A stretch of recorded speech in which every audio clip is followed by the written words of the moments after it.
Ujú. Ah, ¿vale? Ok. Sí, sí. Sí. Vale, no, no, no, ya está. He tenido un pequeño problema entre Mac y PC. Estoy acostumbrado al PC y esto es Mac.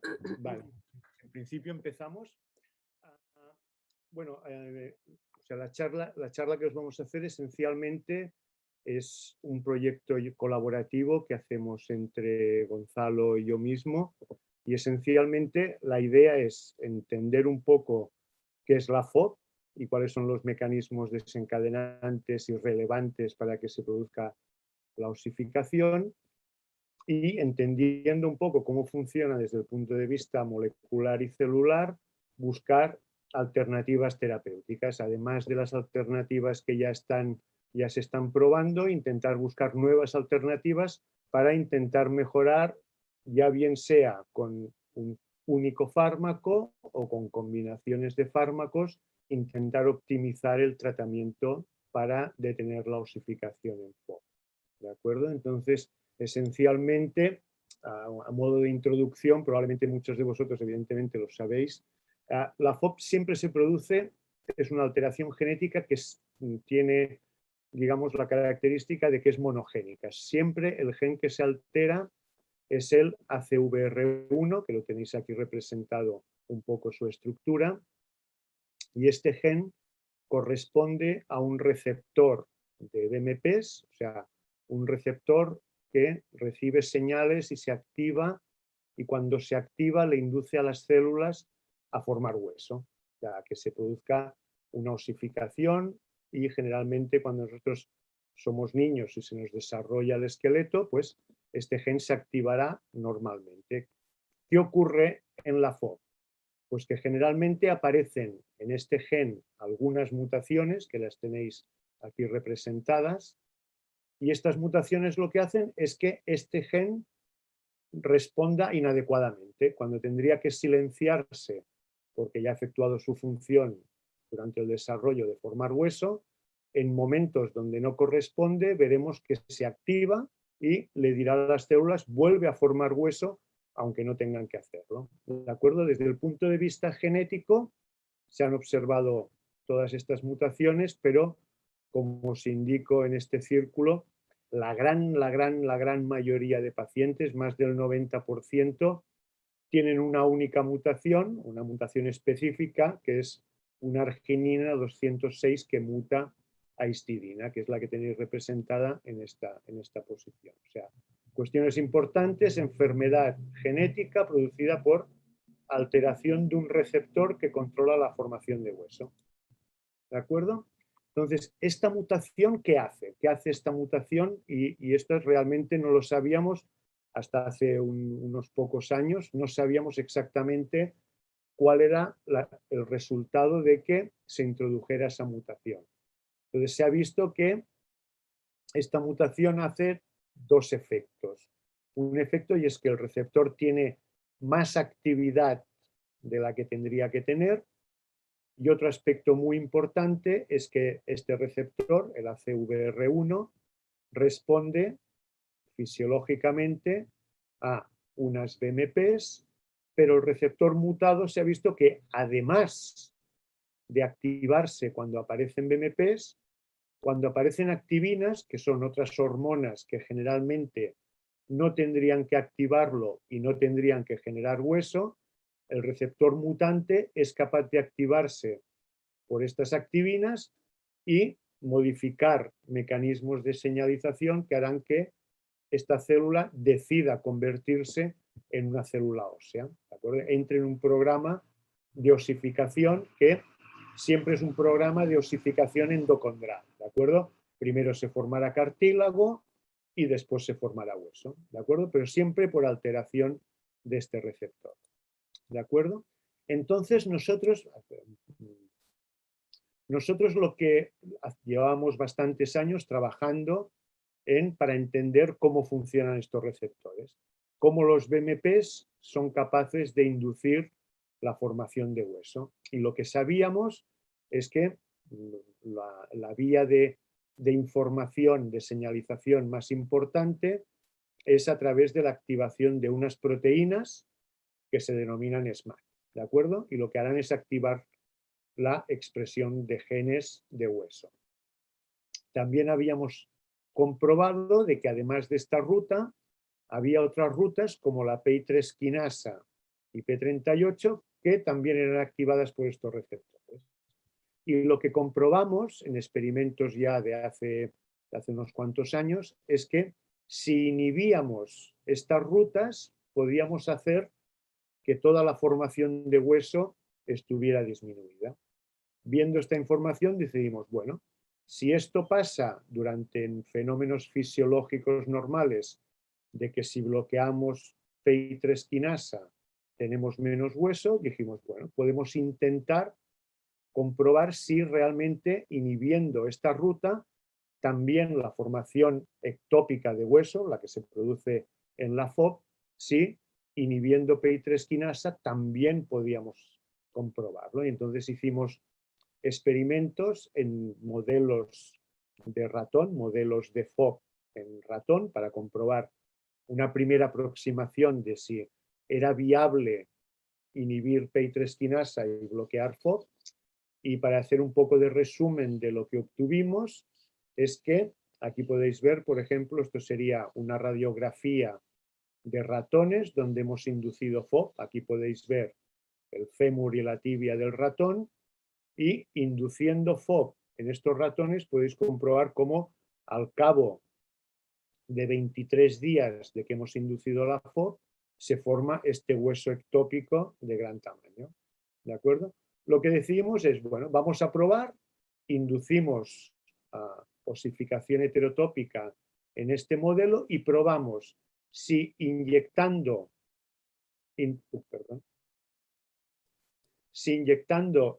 el inhibidor de PI3 quinasa en estos ratones en estos días concretos, al cabo de un día, de 3, de 8, de 13, en estos días si éramos capaces de inhibir esta formación de hueso. ¿De acuerdo? Y aquí tenéis la imagen de uno de estos ratones donde hemos inducido la formación de hueso, pero le hemos administrado este fármaco inhibidor. Y lo que comprobamos es que muy mayoritariamente estos ratones no desarrollaban osificación ectópica, con lo cual parecía que realmente inhibiendo PI3 quinasa con este inhibidor conseguíamos parar la osificación heterotópica. ¿De acuerdo? Entonces lo primero que también quisimos comprobar es, bueno, conseguimos parar la osificación heterotópica, pero siempre cuando se intenta poner a punto un nuevo fármaco con un efecto terapéutico, hemos de comprobar si tiene algún tipo de efectos secundarios que sean relativamente graves para comprobarlo. Entonces, lo que comprobamos es en estos modelos de ratón de FOB, si se alteraba, por ejemplo, parámetros metabólicos como glucosa, triglicéridos, no se alteraban. También comprobamos que no tenían ningún tipo de pérdida de peso. Comprobamos, como habíamos observado, que se inhibía la formación de hueso, también quisimos comprobar si los propios el hueso esquelético de estos ratones si resultaba afectado. Y comprobamos que si utilizábamos ese patrón de administración del inhibidor, el esqueleto de los ratones no tenía resultados importantes deleterios, con lo cual se podía administrar con bastante tipo de seguridad. Entonces es cuando, una vez estos son los resultados que obtuvimos, y fue cuando, junto con Gonzalo, intentamos ampliar estos resultados. Si estos inhibidores en algún momento pueden pasar a una aplicación terapéutica, todas las administraciones que controlan los fármacos necesitan muchísima más información para poder autorizar que se puedan utilizar estos fármacos. Con lo cual lo que intentamos es, desde diferentes abordajes, desde un abordaje más en modelos animales y desde un abordaje más en cultivos de células de pacientes, intentar comprobar cómo funcionan estos inhibidores, intentar optimizarlo de forma que sean lo más inocuos posible con un efecto terapéutico máximo. Y esto es lo que estamos intentando hacer en la actualidad, ¿de acuerdo? El inhibidor que estamos utilizando se denomina BIL-719, también tiene el nombre comercial de Alpelisib, los dos nombres se utilizan indistintamente.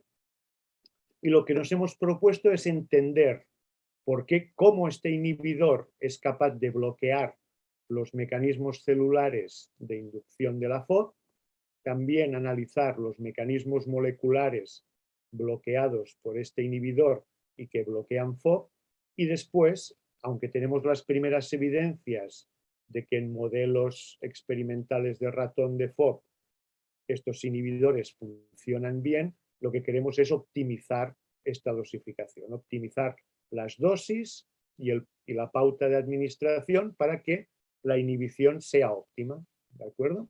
Y esto es en todos los proyectos en los que estamos embarcados, ¿de acuerdo? Como os voy a presentar unos cuantos resultados preliminares de los nuevos proyectos, en donde lo que hemos hecho es comprobar un poco la última parte que os he comentado. ¿Cuál es la mejor pauta de administración?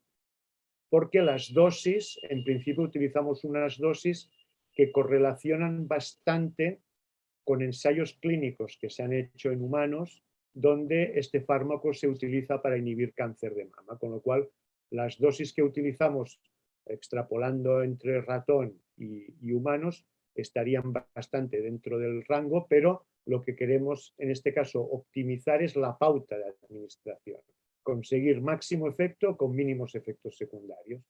¿De acuerdo? Entonces, los distintos abordajes que utilizamos, está aquí arriba, podéis ver el resumen, que os lo explicaré un poco. En este modelo de ratón de FOB se induce en los animales, en el punto rojo, en este día se induce la osificación heterotópica, induciendo la expresión del gen mutante e induciendo inflamación. De esta manera controlamos el lugar donde se generará esta osificación heterotópica. Y lo que ya se sabía es que lo inducimos a este día y al cabo de 23 días de que hemos hecho la inducción, se puede ya observar claramente si ha habido osificación o si por el contrario no se ha producido osificación. ¿De acuerdo? Aquí en la primera línea tenéis en cada punto, en cada día que está marcado en azul, administramos el fármaco. En los días que está en blanco, no administramos ningún tipo de fármaco. Como ya habíamos visto anteriormente, si lo administramos un día después, a los 3 días, a los 8 y sucesivamente, aquí no teníamos osificación. Lo que quisimos comprobar son estas otras 3 pautas que, si os fijáis en la primera, iniciamos el tratamiento 3 días después y después continuamos la misma pauta. Esto lo creímos relevante porque en muchos casos damos una ventana, en muchos casos cuando hay un flare-up, los pacientes pueden notar este flare-up y podrían administrarse más eficientemente este fármaco. Si hubiera un margen de 3 días desde que se produce el flare-up hasta que se inicia el tratamiento, tendríamos una ventana de seguridad mucho más alta y podríamos bloquear la inflamación de una forma más eficiente. ¿De acuerdo? También hicimos lo mismo comprobando, en vez de iniciar el tratamiento a los 3 días, lo iniciamos a los 7 días. O sea, inducíamos la osificación en el día 7 con el punto rojo y la primera dosis del fármaco hasta el 7º día no la produjimos. Y después seguíamos el mismo procedimiento. Y después hicimos la administración contraria. Administramos el fármaco 3 días consecutivos después de inducir la osificación y después dejábamos de dar el fármaco. Es como si el paciente se tomara el fármaco 3 días y después abandonara el tratamiento.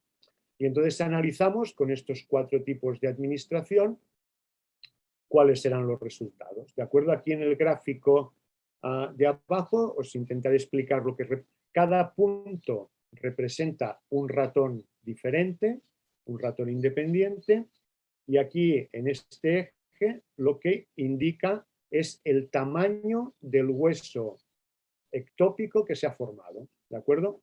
Este ratón que habría hecho un hueso muy grande y huesos más pequeños, y en rojo, en naranja, indico aquellos ratones donde hemos detectado, aunque sea un hueso muy pequeñito, y en negro aquellos ratones donde no hemos detectado ninguna osificación. ¿De acuerdo? Entonces aquí, si os fijáis, si inducimos la osificación, tenemos diferentes ratones que mayoritariamente todos ellos generan hueso ectópico.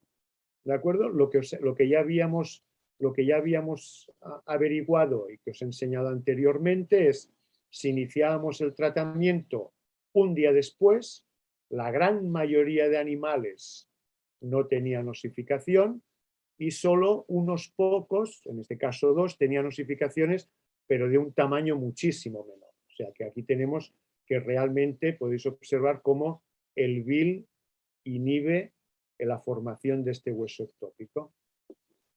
Lo interesante, además de este gráfico, es que, por ejemplo, si iniciamos el tratamiento 3 días después, o sea que durante 2 días no tomamos el fármaco y solo lo hacemos al tercer día, el efecto todavía es terapéutico. El fármaco continúa siendo terapéutico. La gran mayoría de ratones no desarrollan osificación, solo uno de ellos desarrolló un poquito de osificación. ¿De acuerdo? Con lo cual, hasta 3 días después continúa siendo terapéutico. Cuando lo iniciamos 7 días después, pues también tenemos un cierto efecto terapéutico, menor que a los 3 días, pero un cierto efecto terapéutico. En cambio, cuando hacíamos el experimento contrario, recordar, dábamos el fármaco justo después y después abandonamos el tratamiento, si os fijáis, se produce osificación heterotópica. O sea que el fármaco es especialmente importante su función durante todas estas fases, a partir de los 5 o 6 días donde se produce la osificación endocondral, el fármaco es cuando ejerce su efecto mayoritario. ¿De acuerdo? Con lo cual, hemos podido definir ya un poco cuál es la ventana de la pauta de dosificación más relevante. Y lo más interesante es esto, de que realmente cuando se produce un flare-up podemos tener un cierto margen, una cierta ventana terapéutica antes de iniciar el tratamiento con este fármaco. Ahora estamos continuando haciendo muchos otros tipos de experimentos para acabar de entender cuáles son los mecanismos, o sea, cuáles son las células principalmente afectadas por este inhibidor y cuáles son los mecanismos moleculares más relevantes para acabar de entender por qué funciona y por qué es útil, y si podemos encontrar algún fármaco adicional que pueda complementar esta función. ¿De acuerdo? O sea que como un poco como resumen de lo que os he comentado, es que esta droga es un medicamento que está aprobado por la FDA y por la EMA para el tratamiento de cáncer de mama, ¿de acuerdo? Con lo cual ya hay una cierta pauta de dosificación, y durante un año o un año y medio donde se han ido tratando diferentes pacientes con este fármaco, parece que los efectos secundarios son mínimos, ¿de acuerdo? Con lo cual tendría una cierta capacidad de poder avanzar hacia ensayo clínico. Después hemos demostrado de que previene la osificación heterotópica en un modelo de ratón, ¿de acuerdo? En un modelo experimental de ratón. No hemos ido más allá todavía. Y utilizando esta pauta de dosificación podemos minimizar los efectos secundarios y todavía conservamos el efecto terapéutico repito, en un modelo de ratón que simula la FOB en humanos. ¿De acuerdo? Y yo hasta aquí continuamos, como os he dicho, continuamos avanzando para acabar de entender exactamente cuáles son los mecanismos por los que este fármaco es útil, porque es importante para poder optimizar dosis, tratamiento y combinación con otros fármacos. Y bueno, en principio, después las preguntas creo que las globalizamos después de las 2 presentaciones, y ya te dejo la palabra, Gonzalo, para que hagas la presentación. Gracias a todos. Ok. Vamos a ver.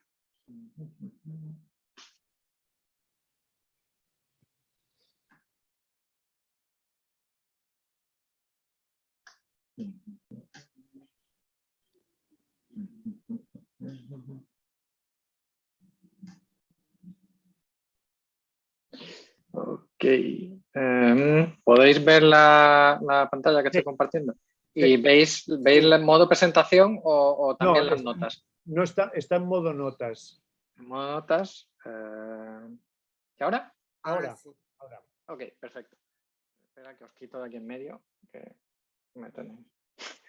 Ok, pues continúo yo con un poco la parte de biología molecular del proyecto. A ver, esta idea vino de este trabajo que publicó Francesc, creo que fue en 2019, ¿verdad? Sí. Y no lo había dicho en toda la presentación y estaba yo ahí un poco, pero menos mal que al final lo has dicho, Francesc, porque la gran idea de Francesc viene de que este medicamento está ya aprobado para otro tipo de enfermedad, ¿no? Para este caso, para el cáncer de mama. Entonces, hay mucho trabajo hecho ya detrás de este tipo de fármaco. Lo que, en base a esa teoría de la posibilidad de que inhibidores de esta proteína que se llama PI3 quinasa puedan ser útiles para el caso de la FOB, Francesc también dio algunas pinceladas de cómo esta droga podría funcionar en el caso de FOB en su paper antiguo de 2019, ¿no? Entonces, lo que él demostró fue, él cogió células humanas, células de ratón, y de manera artificial él comparó células de ratón que expresaban el gen normal ACVR1 o el gen ACVR1 mutado como está mutado en FOB. Y entonces, como hemos dicho, ACVR1 es un gen que codifica para una proteína que está aquí, que se comporta de manera o como si fuera una antena en la membrana de las células. Entonces, esta antena puede activarse o puede no activarse. Lo que se descubrió en 2015 es que cuando esta antena está mutada, en el caso de FOB, es capaz de responder de manera inadecuada a unos factores de crecimiento u hormonas que se llaman activinas. Y también algunas veces puede responder de manera más potente de la que debería a otros factores de crecimiento que se llaman BMPs. Cuando esta antena se activa, lo que ocurre dentro de la célula es que unas proteínas que se llaman SMADs, SMAD158, se fosforilan, se les pone una señal y una vez que tienen esta señal, estos SMADs se encargan de coger todos los genes que hay en una célula que pueden tener algo que ver con la producción de hueso y los activan. Entonces, en este caso, se usa la fosforilación de estos SMADs como una indicación de, bueno, estos SMADs, esta célula va a activar un programa de producir hueso o no va a activar un programa de producir hueso. ¿Cómo vemos estos SMADs activados? Pues esto se hace por una técnica que se llama Western o Western blot, donde básicamente lo que hacemos es cogemos las células, que las hemos tratado de distintas maneras, las rompemos completamente y con unos reactivos que se llaman anticuerpos podemos detectar de manera muy específica estos SMADs activados. Entonces, lo que Francesc enseñó en este paper fue que si tienes células expresando el gen FOB y las tratas con BMP, tú tienes un montón de SMADs activados. Lo mismo ocurre si tienes unas células expresando un receptor normal. También demostró que esto es verdad en el caso de activina en vez de BMP. Si tienes las células FOB, echas activina, ves un montón de SMAD activado.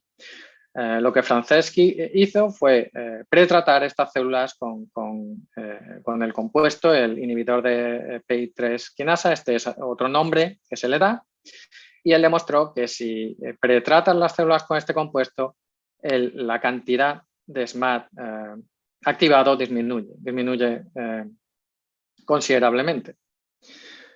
Sin embargo, como he dicho al principio, Franceschi hizo esto en células de ratón que de manera artificial expresaban el gen de FOB. Entonces, como parte de este proyecto, nosotros queríamos saber qué pasaba con células humanas y preferiblemente qué pasaría con células de pacientes FOB. Entonces, lo que hicimos fue volver atrás porque en 2019 mi grupo en Leiden publicó este trabajo en el cual nosotros demostramos que cuando un paciente FOB tiene que llevar a cabo un control de sangre rutinario para medir glucosa, para medir colesterol o algo de esto, lo que nosotros hicimos fue con algunos pacientes de Holanda y algunos pacientes de España, es que nosotros no necesitábamos una inyección adicional, simplemente con la misma cantidad de sangre que se había, o la misma incisión que se había realizado para conseguir sangre para estos tipos de análisis, conseguimos entre 30 y 50 mililitros de este tipo de sangre periférica. Luego realizamos una técnica que se usa en cualquier hospital clínico del mundo para ver, por ejemplo, qué cantidad de linfocitos o de células blancas tienes en sangre, pero la cultivamos de una manera muy particular. Y cuando hacíamos esto, en 3 o 4 semanas, nosotros obteníamos un tipo de células, que aquí las puedes ver, de 3 donantes controles o de 3 pacientes FOB, que se parecía mucho a las células endoteliales. Y las células endoteliales son las células que normalmente cubren la parte interior de los vasos sanguíneos. Entonces nosotros queríamos preguntarnos, bueno, en FOB tú no tienes hueso a partir de los vasos sanguíneos, aunque pueden contribuir a la formación de hueso, pero ¿responden las células endoteliales de los pacientes FOB a activina? Porque si es así, podemos usar estas células para, por ejemplo, estudiar fármacos potenciales. Y entonces hicimos exactamente el mismo experimento que hizo Francesc en su artículo, que es analizar la activación de este SMAD158 por la misma técnica que veis aquí. Y lo que pudimos ver es que si cogías estas células de 3 controles o de 3 pacientes FOB y le echabas activina, podías ver que solo las células de pacientes FOB eran capaces de activar este SMAD1.5. Y esto básicamente demostraba que estas células también son válidas para estudiar la señalización por debajo del receptor mutado en FOB. Entonces cogimos estas células y las tratamos con la droga o con el fármaco que Francesc había descrito. Y básicamente esto es lo que vimos. Si coges unas células en condiciones de control, las tratamos con activina y vemos un poco de SMAD1, de SMAD activado. Si las tratas con BMP, ves mucho más. Y ahora si las tratamos con dosis crecientes de este fármaco, vemos cómo la cantidad de SMAD activado disminuye. Entonces venía a confirmar que todo lo que Francesc había demostrado en experimentos de ratón parece que también era válido en células humanas, por lo menos in vitro, en placas de cultivo. Sin embargo, como he dicho ahora mismo, las células endoteliales normalmente están a cargo de formar los vasos sanguíneos, pero no tienen por qué formar hueso o participar de la formación de hueso. Bueno, participar seguramente participen, pero no directamente se convertirán en hueso. Entonces, nosotros queríamos buscar un modelo donde poder testar este nuevo fármaco y estudiar qué es lo que hace este fármaco en células provenientes de pacientes FOB. Y seguramente la manera más conveniente de hacer esto es mediante el uso de, vamos a ver, células pluripotentes células madre pluripotentes provenientes de pacientes FOB. ¿Qué son estas células madre pluripotentes? Básicamente estas son un tipo de célula que se genera de manera artificial en el laboratorio a través de la expresión de 4 o 5 genes muy particulares, genes que tienen que ver con el desarrollo embrionario. La creación o los protocolos para crear estas células se llevó el premio Nobel de medicina hace unos cuantos años, y el uso de estas células madre pluripotentes se ha extendido en muchos laboratorios de investigación en todo el mundo. ¿Por qué? Pues básicamente tienen dos características principales. La primera es que mientras que tú coges unas células endoteliales o cualquier célula primaria que viene de una biopsia de un paciente o de un donante cualquiera y la puedes cultivar solo durante un mes o durante varias semanas, estas células madre pluripotentes se pueden cultivar para siempre, lo que significa que tienes ahí una fuente de células que puedes usar para investigación para siempre. Cuando no quieras usarlas, las congelas. Cuando quieras volver a usarlas, las descongelas y sigues teniendo células ilimitadas, por así decirlo. La otra gran ventaja de estas células es que si conoces el protocolo adecuado, puedes convertirlas en el tejido que tú quieras. Hay protocolos publicados donde de estas células puedes crear las células que dan hueso, o las células que dan lugar a un corazón, o las células que dan lugar a la sangre. Todo esto se puede hacer en el laboratorio, in vitro, por así decirlo. Y esto es lo que nosotros hicimos en 2019 en el laboratorio de Leiden. Por aquel entonces, una paciente holandesa, una chica bastante joven, bastante joven, a los 20 o así, bastante más joven que yo, quiero decir, tenía muchísimos problemas con una muela del juicio y aunque todos los doctores le recomendaron no hagas cirugía para quitarte la muela del juicio porque esto es algo que a la larga no te va a reportar ningún beneficio porque seguramente induces daño en el tejido y esto volverá a darte más osificación y tal.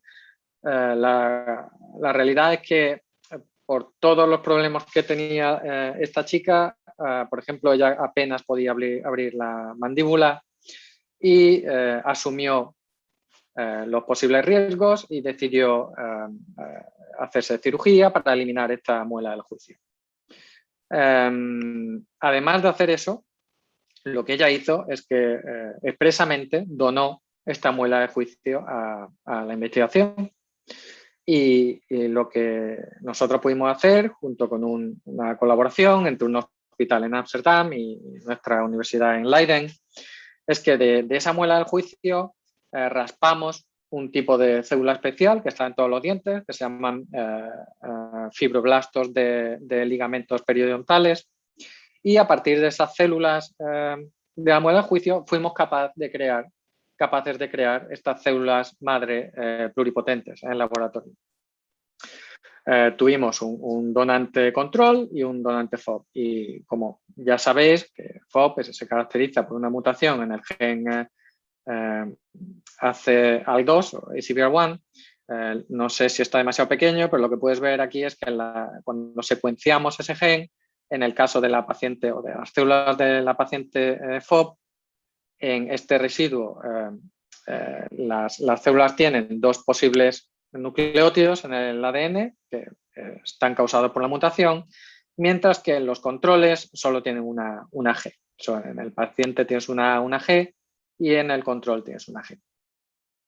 Entonces estas células son las que veníamos usando en el laboratorio. Sin embargo, esto tiene también otro problema, y es que cuando tú quieres estudiar los efectos de un fármaco en células control y en células FOB, tienes que estar seguro de que las diferencias que ves es por la presencia de la mutación en FOB. Y seguramente vosotros sabréis que nosotros compartimos millones de genes y nos parecemos como como un plátano a una alfombra, básicamente. Entonces, aparte del gen FOB, somos diferentes en muchos genes. Esto es un problema cuando haces experimentos de este tipo, porque no eres capaz de asegurar al 100% si el efecto que ves se debe a la presencia de la mutación FOB en las células FOB. Entonces, lo que se hace hoy en día es se coge una célula que tenga la mutación FOB y básicamente se arregla o se repara con una tecnología especial que se llama CRISPR-Cas, que también se llevó el Premio Nobel de Química en 2020 y fue descubierta por Emmanuel Carpentier y Jennifer Doudna. Y lo que permite básicamente esta técnica es que cogemos estas células madre de FOB que habíamos creado, le sacamos el gen FOB y le introducimos una copia normal o original del mismo gen. Y entonces creamos unas células FOB rescatadas, por así decirlo. Y ahora sí, estas dos líneas celulares, lo único que se diferencian es en el gen FOB. Estas siguen teniendo el gen FOB, mientras que estas ya no tienen el gen FOB. Y esto lo hemos hecho recientemente, básicamente. Aquí tienes la colonia de células madre pluripotentes en FOB, donde tienes una mutación, donde puedes tener una A o una G en el gen, mientras que en las que hemos rescatado ya solo tienen una G.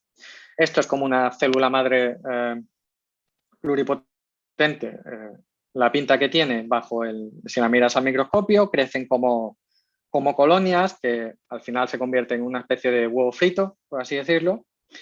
Y si las dejas, te olvidas de ellas y las dejas en cultivo y vuelves a la semana, puedes ver cómo de manera espontánea estas células, si de verdad son células madre pluripotentes, son capaces de dar distintos tipos celulares. Y eso es lo que demostramos aquí con estas tinciones, se llaman. Aquí miramos genes que son específicos de neuronas o de piel. Estos son genes que son específicos o del estómago, o de páncreas, o de tiroides, o de pulmones. Y estos son genes que son específicos de músculo, o músculo esquelético, o músculo del corazón, o huesos, o células de sangre, o hueso, que está aquí repetido. Así que parece que lo que conseguimos fue crear células humanas de pacientes FOB, pluripotentes. Fuimos capaces de rescatar la mutación FOB y estas células ahora son útiles en el laboratorio porque todavía mantienen la capacidad de dar lugar a los tejidos en los que estamos interesados. Entonces, lo que estamos haciendo en la actualidad es coger estas células que hemos criado y queremos generar cantidades suficientes de células mesenquimales, que son las células que dan lugar a hueso, o células endoteliales, porque ellas van a dar lugar a vasos sanguíneos y es un aspecto de FOB en el que yo estoy bastante interesado. Una vez que tengamos cantidades suficientes de estas células, lo que vamos a hacer es primero ver en qué se diferencian y luego vamos a tratarlas con el fármaco. Y cuando las tratemos con el fármaco, vamos a ver cómo la capacidad de estas células de diferenciarse a células de cartílago o a células de hueso se interfiere por este fármaco. Y por último, lo que vamos a hacer es, aparte de haber estudiado cómo este fármaco interfiere con la capacidad de formar hueso en estas células, vamos a ver que vamos a estudiar todos los genes que se expresan en estas células y vamos a compararlas con células normales y vamos a compararlas a células FOB tratadas con fármaco. Entonces vamos a ver perfiles de genes que se expresan en una condición y en otra no, y con suerte podemos identificar qué genes son necesarios por estas células para dar lugar a hueso. Y con suerte caracterizaremos el fármaco y llamaremos la atención sobre nuevos genes que quizás son interesantes para seguir en la investigación. Así que esto es todo. Este es el sumario de nuestra charla. Los 3 primeros puntos los tocó Francesc. Lo que todavía me gustaría llamar la atención es que todavía hace falta determinar los efectos de este fármaco en células de hueso, en FOB, que es algo que todavía no hemos hecho en células de FOB humanas, y que con este trabajo con células madre pluripotentes seguramente podremos descubrir nuevos genes que serán capaces de caracterizar el efecto beneficioso de la droga BYL y además en descubrir nuevas dianas celulares que a lo mejor en el futuro se pueden usar para el tratamiento de FOB. Así que eso es todo lo que yo tenía que decir. Voy a dejar de compartir la pantalla.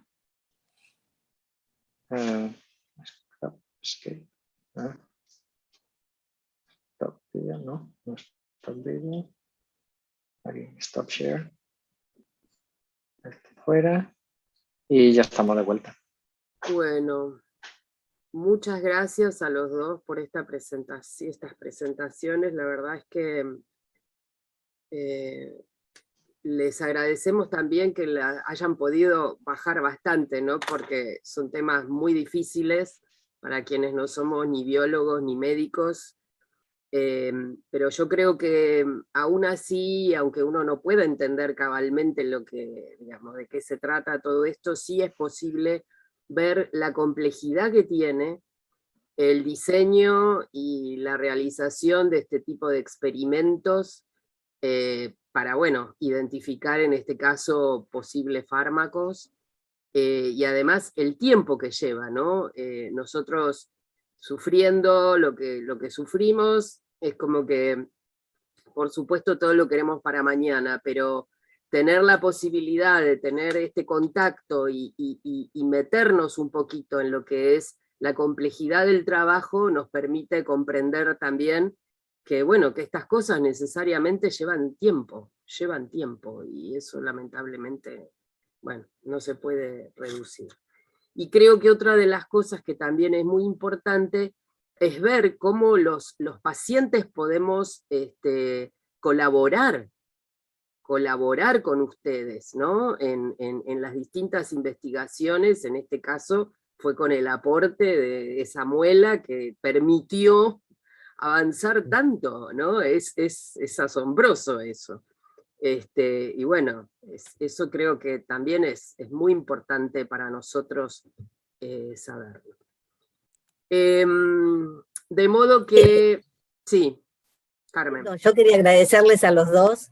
En realidad, no es como dice Moira, para el resto, para los médicos clínicos, nos es difícil también entender lo que es la investigación básica, no es fácil, y la verdad que es increíble que, digamos, toda la labor que conlleva todo el razonamiento, porque es fundamental entender cómo funcionan nuestras células y cómo es la bioquímica de nuestras células para poder después traducir esto en entender los mecanismos que producen tanto, digamos, la normalidad, la no presencia de enfermedad, como la presencia de distintas enfermedades. Así que fueron re claros, y bueno, sí. Y entusiasma mucho saber que cada vez el conocimiento avanza más. Sí. ¿Yo puedo hacer una pregunta, Moira? Sí, claro.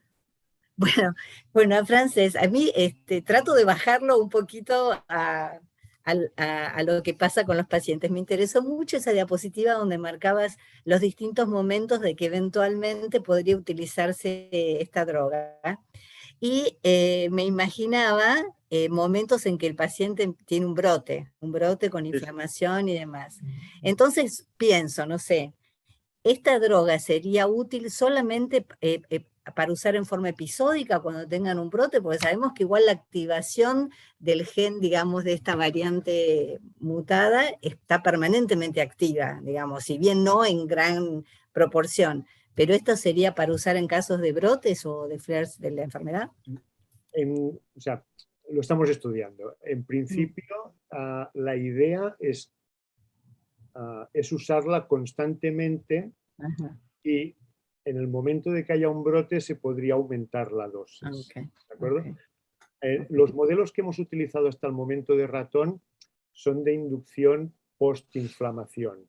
Ujú. Y entonces lo que ahora también estamos generando son modelos de ratón donde tendremos la osificación espontánea. O sea, utilizaremos un modelo de ratón con osificación espontánea donde Sí. sea osificación acumulativa durante toda la vida del ratón y veremos si la administración, en este caso sí que tendrá que ser constante y continua, ver si también es eficaz. Hasta ahora no lo podemos afirmar porque solo lo hemos probado en este modelo posinflamación. Pero la idea es que se pueda utilizar con un nivel de dosis probablemente más bajo constantemente y si el paciente nota que tiene un brote, poder aumentar puntualmente durante ese periodo la dosis y después volver a una dosis de mantenimiento más baja.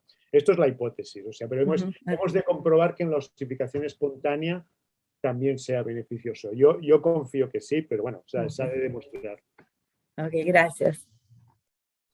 Sí, yo creo que eso es muy importante porque en general todos los modelos tienen que ver con osificación a partir de traumatismos, ¿no?